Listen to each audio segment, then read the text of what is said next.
मूं दिल जी धरतीअ ते तो प्रिय जूं यादूं पोखियूं आहिनि जिन मां रुगो गमन जा गऊंच फुटा आहिनि। तॾहिं दिल कुझु उहे यादूं सिक जे सर्द हवाऊं डिसंबर जी डिघी राति मां शहर कंदी आहे। प्री पाण मिलिया ई विछड़ण लाइ हुआसूं। ही जहान विछड़ी वञण जो वाह पंहिंजी पंहिंजी ज़िंदगी में आयो ऐं सभु ख़ुशियूं बुहारे हलियो वियो। हा यादि अथमि जॾहिं सिज पंहिंजा समूरा सुंदर सपना हिन धरतीअ ते विखेरिया हुआ। उहा ई सर्द मौसम, उहे चेट में चाहतुनि जा रंग उभरिया हुआ। मां पहिरियों भेरो तो पार ई आयो हुउसि। अलाए छो न ॼाणींदे को मुंहिंजो इंतज़ारु करण लॻो हो।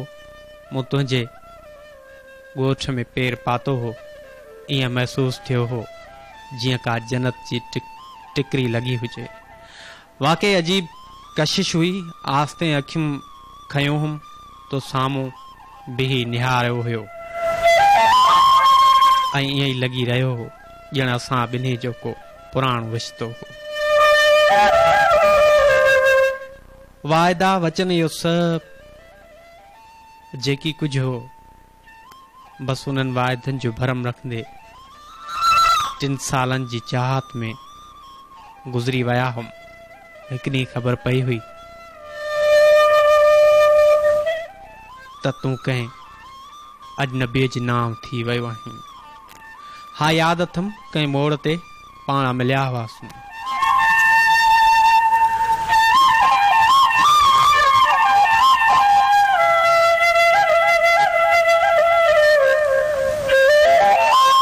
कोठा जी गुल मोहम्मद गाहे जे मोहम्मद रमज़ान सांगड़ाई ऐं फरहान अली गाहे तहरीर मोकिली अमीन अरबाब जे किताब मां वरतल।